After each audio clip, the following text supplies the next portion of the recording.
Okay, last chapter, Harry smuggled Norbert out of Hogwarts when Norbert was only 2 weeks old, so it was about 7 to 8 weeks before exams. In this chapter, he gets assigned detention that same night. So why is it about a week before exams that McGonagall finally gets around to scheduling the detention? Maximum punishment celerity right there, Professor McGonagall! Maximum punishment celerity!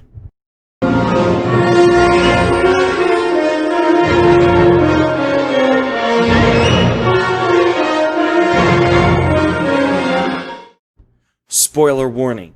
This is an in-depth retrospective and story analysis of the entirety of the Harry Potter books, one chapter at a time.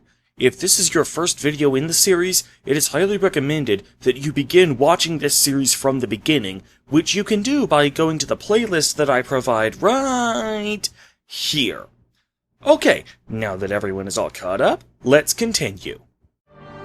So Harry and Hermione get taken to McGonagall's office to await punishment. When she arrives, she brings Neville with her, who is also out of bed. Apparently, he was planning on warning Harry and Hermione that Malfoy was planning on squealing to McGonagall. Now, bear in mind that the way McGonagall is interpreting the events of the last chapter, none of it makes even the slightest bit of sense. It makes sense to us, the audience, because we know exactly what happened last chapter. However, McGonagall refuses to believe that there was an actual real-life dragon being smuggled. She assumes that this was just some fantastical lie they told Malfoy in an attempt to get him to break curfew. But that doesn't make sense. If that was all Harry and Hermione were trying to do, what would they need to be out of bed themselves for?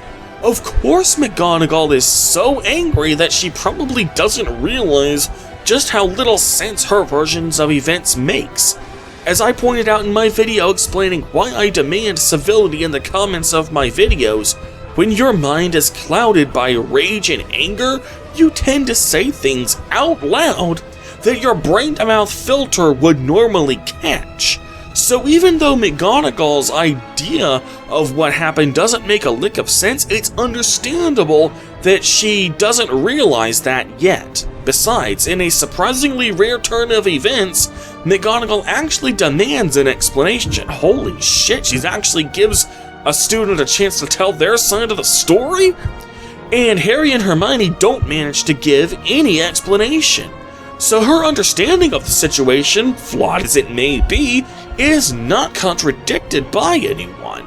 As punishment, McGonagall not only puts Neville, Harry, and Hermione in the same detention as Malfoy, but also takes 50 points from Gryffindor each, which this early in the series is a lot of points. Now, a lot of people scoff at McGonagall taking 50 points from Gryffindor just for breaking curfew while only taking 20 points from Slytherin for Malfoy committing the same offense. However, I actually will defend this action. Basically, McGonagall is the inverse of Snape in this regard. Whereas Snape is unapologetically biased towards his own house, McGonagall, by contrast, is likely so afraid to be seen as biased towards her own house that she'll overcompensate when dealing with her own house. Not only that, but she also suspects Harry and Hermione of additional violations. No, she doesn't know about the dragon, though to be fair, if she knew about the dragon, they wouldn't be in detention, they'd be expelled. But she does suspect Harry and Hermione of trying to get Malfoy in trouble. That alone is a separate offense, independent of them breaking curfew. This chapter is the one chapter in the entire series, across all 7 books, when the House Cup seems to be the most important to the story. Everyone, and I mean everyone, hates Harry's guts because he cost Gryffindor the House Cup. Even though, as I pointed out in Chapter 7, the House Cup is a totally bullshit prize to facilitate a totally bullshit competition. It's basically a religious cult. However, the public shame that Harry feels does cause him to resolve not to meddle in the affairs that don't concern him anymore. No! You mean if you punish someone for breaking the rules, then they stop breaking the rules? Wow, if only someone managed to tell McGonagall that back in Chapter 9! So about a week before the exams, Harry overhears Quirrell being bullied and intimidated by someone. He tells Ron and Hermione about this, but then Harry's leadership skills are developed yet again when Harry asserts his authority and tells Ron off for wanting to go poking around. So kudos there for developing Harry's character in an organic way, as well as for showing rather than telling.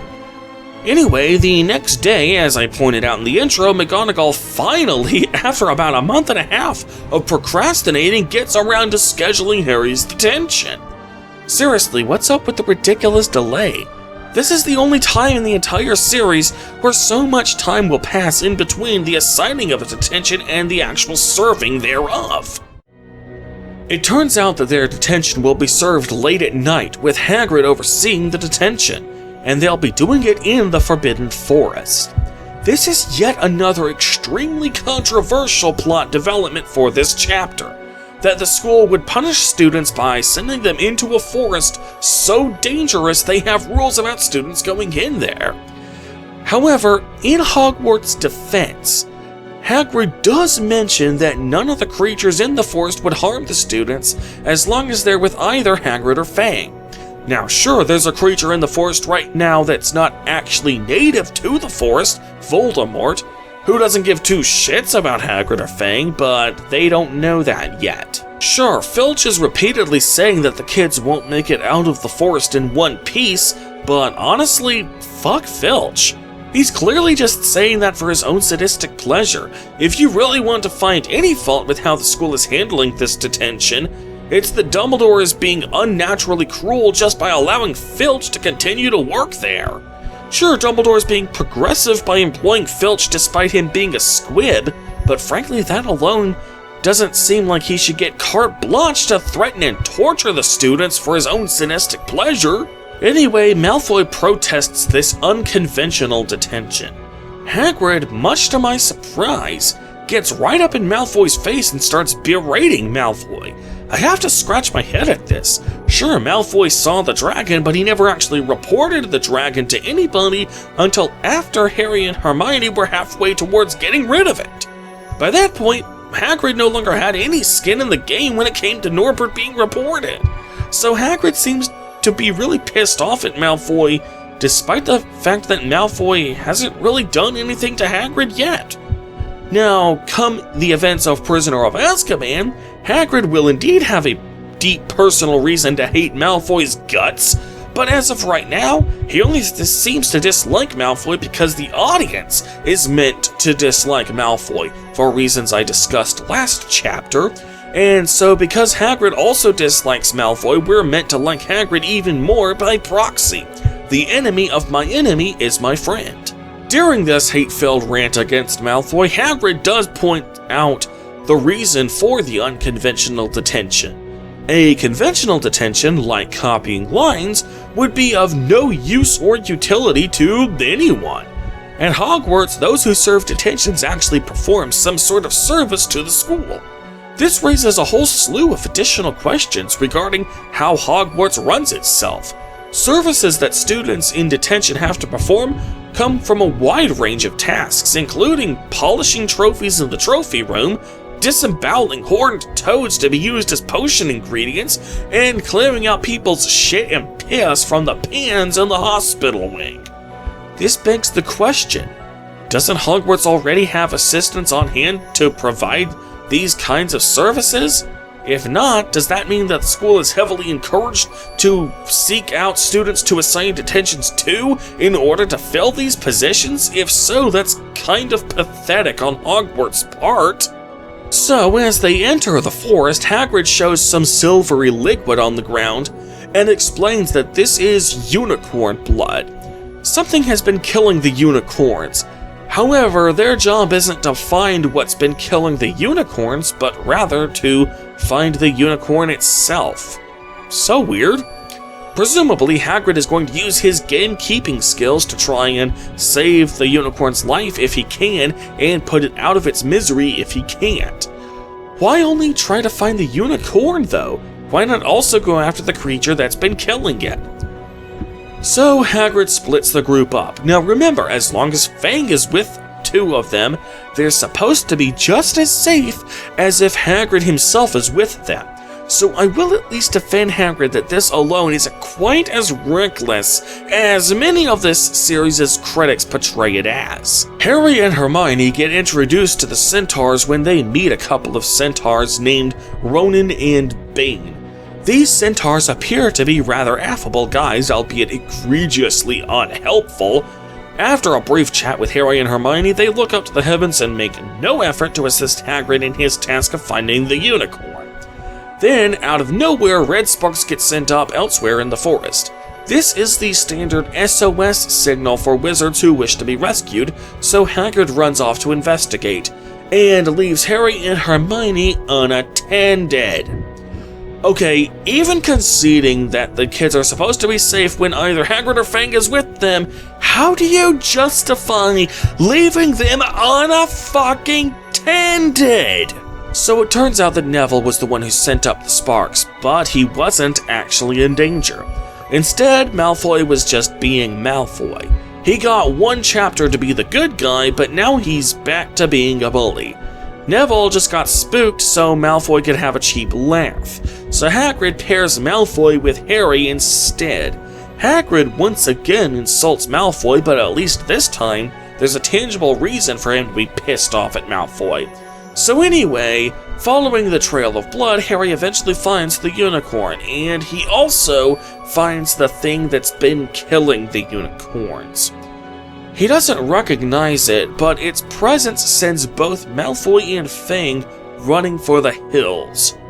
Why Harry doesn't run for the hills too is anyone's guess, but as the formation is moving towards Harry, his scar suddenly bursts in pain. When the pain subsides, Harry notices a third centaur. This one is named Firenze. He offers to take Harry back to Hagrid for his own safety and even encourages Harry to ride on his back. When Firenze meets up with Bane and Ronan, the centaurs from earlier, the centaurs who previously were quite affable, albeit unhelpful, suddenly turn into colossal dicks. Bane reminds Firenze that their policy is to abstain from wizarding affairs. None shall interfere, do as you please. This is obviously meant to set up some character development much later down the line, in Order of the Phoenix, but here, it just seems completely out of place compared to the politeness they showed earlier. Anyway, as Firenze walks away from those two horses' asses, literally, he gives some exposition about what exactly he just saved Harry from. He points out that drinking unicorn's blood, as that creature was doing before Firenze appeared, will keep someone alive even if they're an inch from death. However, that comes at a price, because your life will be cursed. The only thing that can undo this curse is the elixir of life, which can return its drinker to full strength no matter what condition they were in previously. I honestly consider this to be a bit of a cop-out because we never get even the slightest detail as to what exactly this curse entails. For that matter, Voldemort, and spoilers, it was actually Voldemort who was drinking the blood, never seems to experience any symptoms from drinking the unicorn blood for the rest of the series, even though he never drinks the elixir of life to undo the curse. He eventually gets a body back, but not through the elixir of life, so he should still be cursed from drinking unicorn blood. But we never see him exhibit any signs of being cursed. Rowling clearly never thought about what exactly the curse would entail, and so the curse is written out of the story almost as soon as it's brought up, and that's just lazy writing. Anyway, Firenze explains that the creature that was drinking the unicorn blood is none other than what remains of Lord Voldemort. He has been referenced a couple of times throughout this book, first in the first chapter during the immediate aftermath of his downfall. He was referenced again in Chapter 4 when Hagrid gave Harry his backstory, and a third time on the train ride to Hogwarts. This is the first time Harry has met Lord Voldemort in, well, not really in the flesh since he doesn't have a body, but I suppose that's the best way to phrase it. Voldemort plans to steal the Sorcerer's Stone, not for its immortality or infinite wealth, but simply to regain a body. According to the legend of the Philosopher's Stone, of which the Sorcerer's Stone is directly inspired, see my analysis of Chapter 13 for more details, the Elixir of Life doesn't just keep you from dying, it actually provides rejuvenation, keeping you in the prime of your youth and at the peak of physical health. The Elixir of Life can cure any illness or deficiency, and that includes being stripped of your body because you got hit by your own rebounding killing curse and would have died were it not for your Horcruxes. After returning to Gryffindor Tower, he tells Ron and Hermione what he discovered in the forest. He expects Voldemort will return to power and attempt to finish what he started 10 years ago, although he expects that will at least make Bane happy. However, Hermione does point out one comforting fact. Dumbledore is the only wizard Voldemort ever feared. As long as Dumbledore is in charge at Hogwarts, Voldemort won't dare attack Harry. That line should have been given to Ron though. As I explained in Chapter 6, Ron would have worked so well in the emotional support role. Not to mention that this qualifies as exposition about the magical world, meaning it's already something Ron is supposed to be doing anyway. Anyway, this chapter ends with Harry returning to bed, only to find his invisibility cloak returned to him by an unknown deliverer. Why Dumbledore waited a couple of months to return the cloak to him is anyone's guess, but the important thing is that it's once again in Harry's possession. Alright, as far as plot advancement is concerned, this is the point when the actual A-plot of the book finally starts to get underway. Yeah, only 3 chapters before the end of the book, and we're only just now getting to the A-plot. Everything up to this point was setting up the world building, so the main plot, the conflict which the entire book is named after, gets squeezed into the last 3 chapters of the book. We meet Lord Voldemort in the flesh for the first time, and so Harry suddenly has a deep personal stake in making sure the Sorcerer's Stone is kept safe, setting up Harry's motivation for the next 2 chapters. Sadly, Malfoy returns to his bullying ways after spending the last chapter as the good guy. Granted, this wasn't meant to be a return to his bullying ways, but just a continuation of his bullying ways. Last chapter wasn't meant to be a detour, which annoyed the fuck out of me for reasons I already discussed last chapter. Neville continues to be the perfect little victim for Malfoy's bullying, and since he wasn't in the last chapter at all, there was no detour for him to return from. Hermione, meanwhile, is barely in this chapter at all, and Hagrid acts out of character by being aggressive towards Malfoy for no reason at all. Harry gets the lion's share of character development this chapter, which is fair, seeing as he is the main character and therefore deserves the most character development. His leadership skills are developed when he keeps his 2 friends in line. He resolves not to meddle in affairs that don't concern him, only to eventually realize that the Sorcerer's Stone is anything but an affair that doesn't concern him. This gives him a direct personal stake in protecting the stone, setting into motion the main plot for the next 2 chapters.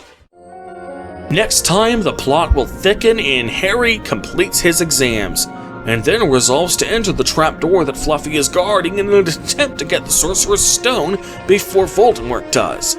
So tune in next time when I review Chapter 16, Through the Trapdoor. In the meantime, however, I am Acer Thorn, and I will see you guys later.